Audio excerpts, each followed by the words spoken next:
estão no debate até agora. Agora, Danilo, o Vitor Roque é o menos votado aqui, mas ontem, dizem, fez um bom jogo pelo Palmeiras, o melhor jogo do Palmeiras. Mas, no fim das contas, os holofotes foram para o Abel, que falou uma frase interessante. Falta só uma cláusula no meu contrato para eu assinar, que se eu não ganhar nada, eu posso ir embora. Isso é historinha. Eu, pelo menos, até onde eu fui conversar e ouvir, não é exatamente isso, não tem. Até porque você vai colocar uma cláusula. Se eu não ganhar, eu vou embora sem multa. Que cláusula seria essa, né? Então, assim... Eu entendi. Se eu não ganhar nada esse ano, eu não renovo. Pode ser isso? Não, porque ele falou assim, eu tenho um contrato na minha frente para assinar desde janeiro, até 2 anos, até 2027. Certo. E a única cláusula que eu quero colocar é, se eu não ganhar nada, eu vou embora. Então, no final desse ano, seria então, isso? Eu não entendi, porque aí eu fui conversar logo depois, ontem saiu a coletiva, falei, não é possível, vou tentar ver com o lado do Abel, com o lado do Palmeiras, e aí os caras falaram, não, isso aí é jogo de cena, jeito dele falar, não tem nada, tá lá a proposta, não existe a gente colocar uma cláusula para sair, não existe, né? Eu não consegui entender muito bem o que o Abel quis dizer com isso, porque realmente seria uma cláusula que não existe. O fato é que ontem o Abel voltou a ser aquele cara lá que dá uns tiros para um lado, uns tiros para o outro numa coletiva.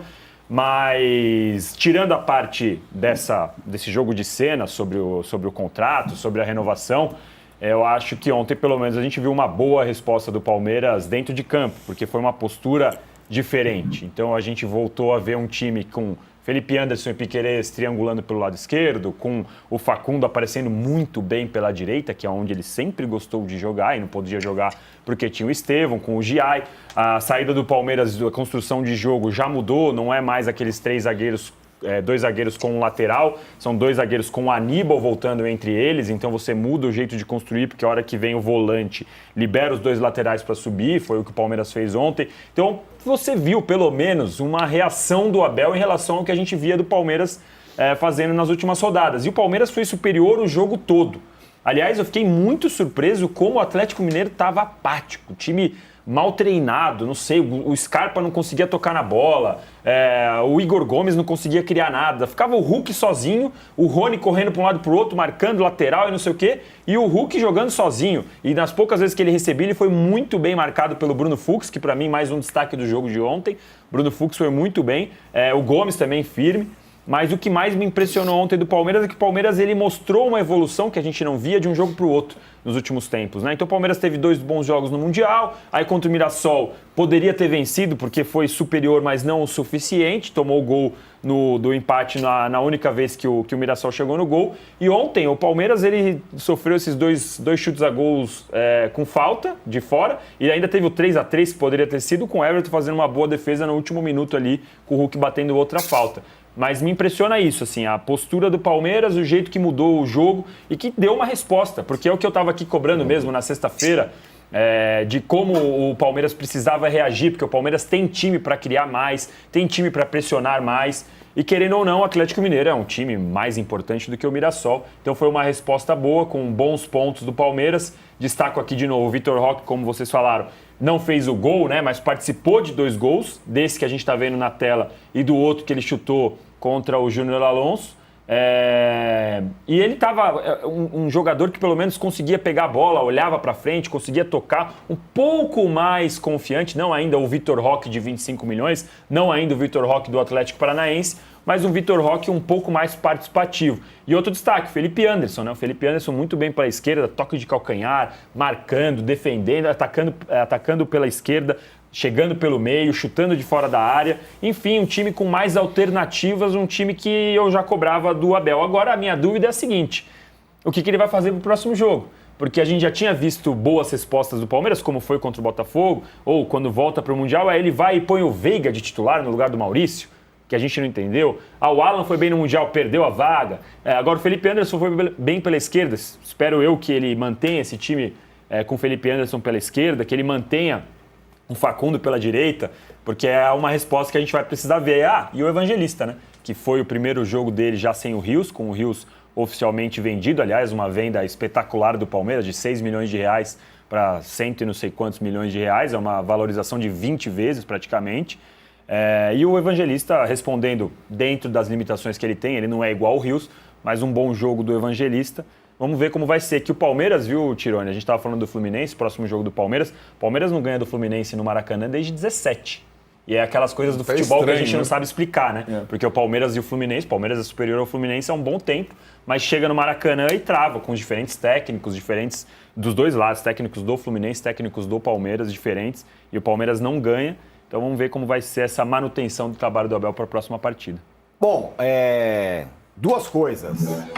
Não, primeiro o Palmeiras e segundo, dois mineiros. O Cruzeiro, que tá aí disputando na liderança e me parece, a minha opinião pelo menos, é que é o que mais joga bola por enquanto nesse momento. E outro mineiro, o Hulk, né? E aqui o Marcelo... É o Hulk, né? Não é nem o Atlético. Fala, né? Que é do Atlético. O Marcelo Paiva fala, o Hulk faz uma coisa que no Brasil não se faz mais, gol de falta.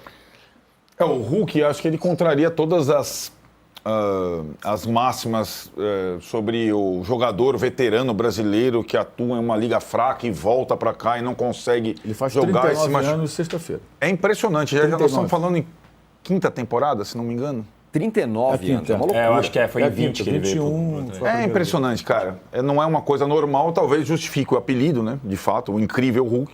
Porque, assim, não é gol de falta, foi gol olímpico. Né? O cara fez na semana passada o gol olímpico contra o Bahia. Não é simples fazer.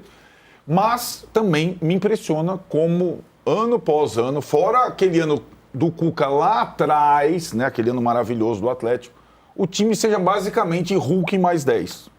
O Atlético é um bando com Hulk. Né? É claro, a gente tem que levar em consideração que o time jogou quinta-feira à noite na Colômbia, inclusive o Hulk, que fez um gol de pênalti, né? Foi o único brasileiro que venceu nesse play-off da Sul-Americana e veio jogar com o Palmeiras aqui no domingo à noite, né? Eu imaginei que o segundo tempo o Atlético morresse. Além de ser um time apático, o Atlético morreu. O que é natural. O Cuca praticamente repetiu os jogadores do jogo, arriscou do jogo de quinta-feira. O Cruzeiro é o oposto, Tironi. O Cruzeiro é um time... tem o Gabigol, tem o Caio Jorge, tem o Matheus Pereira, mas o Cruzeiro, em termos de conjunto, é o que impressiona. Né? O coletivo do Cruzeiro é muito bom, né? A ponto de liderar o campeonato e, no jogo dele, do final de semana, fazer algumas experiências. Né? O adversário era mais fraco, o Cruzeiro mudou o jeito de jogar, descansou alguns jogadores, usou o Gabigol, não Pedro, e Caio Jorge desde o início, como dupla, descansou o Matheus, porque lá acontece também, eu só falei, estava com o Pedro na cabeça, acontece, no caso do Cruzeiro, uma situação que a gente pode comparar com a do Flamengo. Não jogam quase nunca os três juntos, Matheus, Gabigol e Caio. Muitas vezes o Gabigol joga na do Matheus, não joga na do Caio. Né? E ontem ele descansou. O Matheus jogou o Gabigol com o Caio junto, preservou outros jogadores e ganhou um dos times mais frágeis como visitante do Campeonato de Juventude. Então, o que sobra de coletivo no Cruzeiro, falta o Atlético. O Atlético vai tentar de novo nas Copas, como vem fazendo, e onde o Hulk pode decidir, contra o Flamengo na Copa do Brasil. Né? Vai tentar avançar na Sul-Americana, está com quase tudo para avançar na Sul-Americana, mas no Brasileiro, de novo, vai ficar ali flanando no meio. Está contratando jogadores na janela, tem vários problemas econômicos depois de ter virado SAF, está devendo, não paga jogador, né? O Atlético também, quando a gente fala de SAF, a gente esquece que o Atlético é SAF daquele jeito. Quem manda no Atlético, quebrou o Atlético, comprou o Atlético e continua com problemas. O Cruzeiro já na segunda etapa da SAF, já com o segundo dono, é outra conversa. E acho que só para resumir o Palmeiras precisava ganhar um jogo na sua casa. Simples assim. Né? A gente está falando de atuação, tal, o nível de atuação.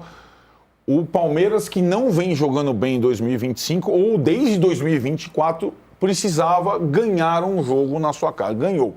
Mas agora precisa, para sonhar em acompanhar o Cruzeiro e o Flamengo, de uma sequência, de uma consistência que até agora não exibiu na temporada. Veremos. O Danilo acabou de trazer um dado interessante, né? O Fluminense no Maracanã é uma das pedras no sapato do Abel Ferreira. Mas é um jogo que, pela situação do Fluminense, pelos desfalques do Fluminense, né? O Palmeiras poderia pensar não em trazer um ponto, mas ganhar do Fluminense no Maracanã para justamente aproveitar o fato do Cruzeiro vir a São Paulo enfrentar o Corinthians. Embora o Corinthians em casa não seja mais tão complexo de enfrentar como foi outrora. Só uma Vamos vírgula falar do sobre Galo, isso? rapidinho, porque você falou da Sul-Americana. O Galo está pagando o próprio pecado de não ter passado em primeiro num grupo que tinha Cienciano, Deportivo e Kiki. Ele tinha que ter passado em primeiro. E o Hulk é chato pra caramba. Só para não esquecer claro de... Muita gente falando do que foi falta do Vitor Roque. Você achou falta, Mauro?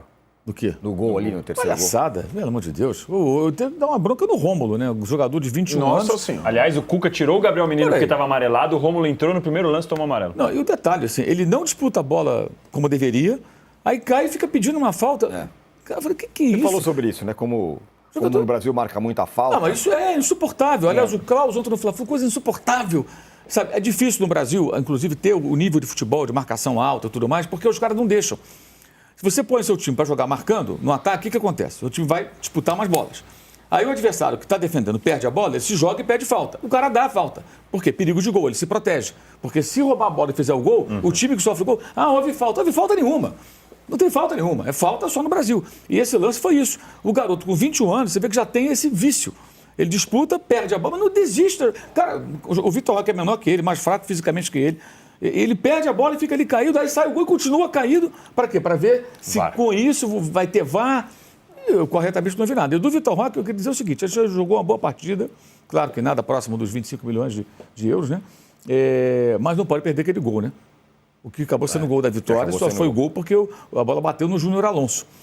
Ele não pode perder aquele gol. Se não bate o Júnior, a bola sai, que a bola nem é em direção do gol, ela vai saindo, ou se o Júnior Alonso consegue ali tirar a bola, a gente já está lembrando, a bola do gol era aquela bola ali. E o Atlético foi deplorável, atuação muito ruim. Se estava cansado os mesmos jogadores, como disse o Arnaldo, aí é culpa do Cuca, que tem que girar o elenco e estabelecer prioridades. Eu vou jogar fora com o Bucaramanga, eu vou jogar fora contra o Palmeiras. Eu vou usar esse, vou usar aquele. É a função do técnico, ele tem um elenco nas mãos para isso. E se não fosse o Hulk, o Palmeiras venceria o jogo com facilidade. Verdade. O placar de 3-2 é isso mesmo que você falou, não é Hulk. Palmeiras 3, Hulk 2. E no último lance ele ainda bateu uma falta e o Everton foi buscar. Isso. Ele quase empata o jogo. Com 3 gols de falta. Sabe, me lembrou, sabe o quê? A história do exército de um homem só, o Soares no Grêmio de 2023. O Soares resolvia os jogos do Grêmio, cansou de resolver. Com gol, com assistência, com tudo que ele fazia. Assunção no Palmeiras em 12. Ô, Juca, falando em